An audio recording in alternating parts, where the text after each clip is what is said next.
4 Ratu Penguasa Laut Indonesia.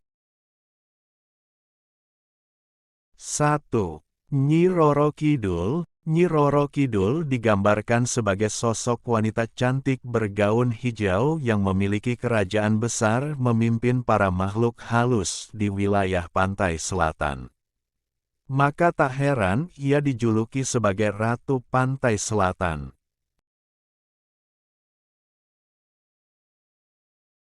Ada berbagai versi mengenai kisah Ratu Pantai Selatan ini.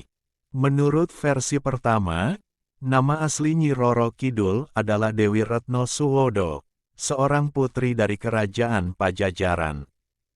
Dia memilih mengakhiri hidupnya ke Laut Selatan lantaran penyakit guna-guna.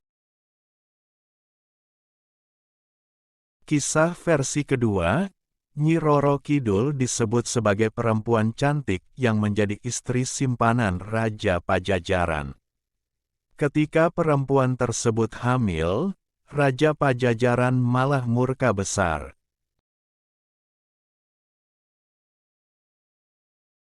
Kemudian Raja Pajajaran memerintahkan para pengawalnya untuk membuang sang istri simpanan ke hutan belantara. Kecewa dengan sikap sang raja, perempuan cantik itu nekat mengakhiri hidupnya dengan menenggelamkan diri ke pantai Pangandaran.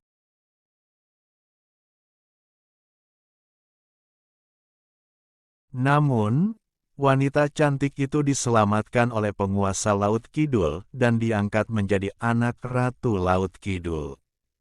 Hingga kemudian, wanita cantik itu diberi nama Roro Kidul yang kini terkenal dengan sebutan Ratu Nyi Roro Kidul.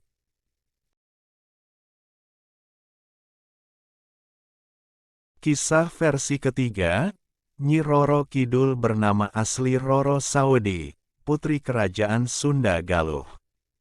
Ia membuat kesal ayahnya karena terus-menerus menolak pinangan raja dan ksatria dari sejumlah kerajaan yang ada di Jawa pada masa itu.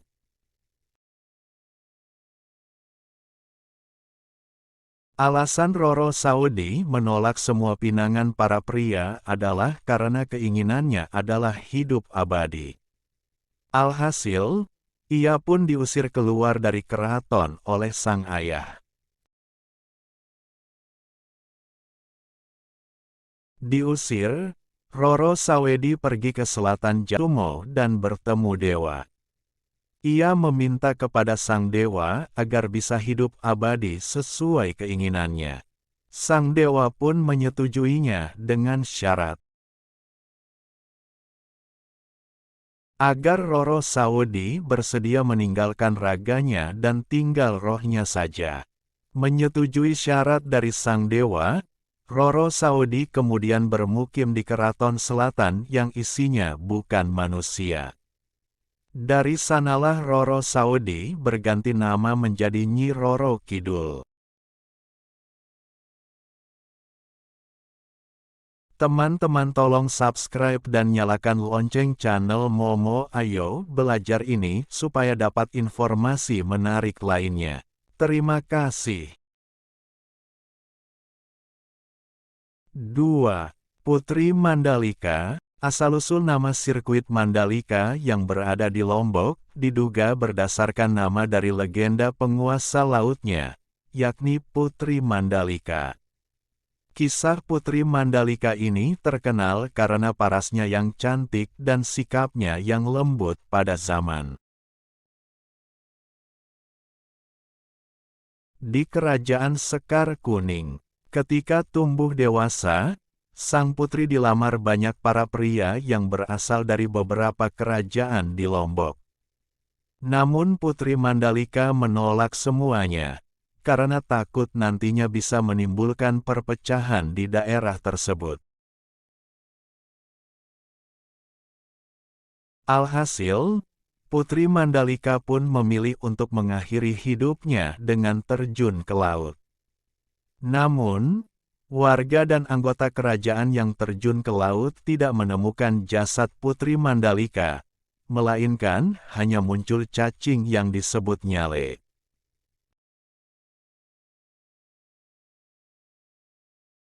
Untuk menghormati kisah legendaris Putri Mandalika, masyarakat NTB sampai saat ini masih melakukan upacara adat Nyale yang dilakukan setahun sekali pada bulan Februari.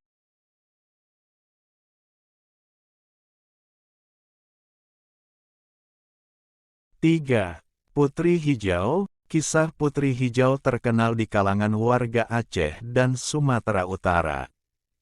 Dikisahkan zaman dahulu kala, ada seorang putri nan cantik bernama Putri Hijau. Ia merupakan adik dari penguasa Kesultanan Delhi, Mambang Yazid.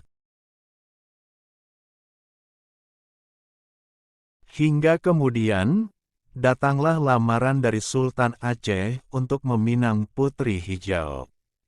Sayangnya pinangan itu ditolak dan membuat sang sultan murka sehingga mengirimkan bala tentara untuk memerangi Kesultanan Delhi. Dalam perang yang berkecamuk itu, datanglah sesosok naga yang menyelamatkan Putri Hijau.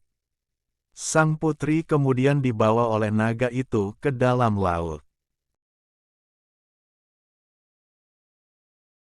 Diduga naga yang menyelamatkan Putri Hijau itu adalah perwujudan dari Mambang Yazid, kakaknya sendiri. Lantas, Putri Hijau pun mendirikan singgasana di dalam laut, dan menjadi penguasa di wilayah lautan Aceh. 4. Dewi Lanjar. Bila Ratu Pantai Selatan ada Nyi Roro Kidul, maka Ratu di Pantai Utara terdapat Dewi Lanjar. Kisah Dewi Lanjar ini bermula dari adanya seorang wanita cantik dari Pekalongan yang bernama asli Dewi Rara Kuning.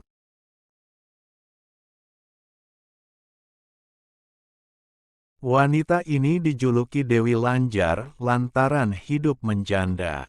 Suatu hari, dia sempat mendapat nasihat dari Panembahan Senopati dan Mahapati Singoranu untuk menghadap Nyi Roro Kidul demi memecahkan kegelisahannya yang menjanda dan tidak ingin menikah lagi.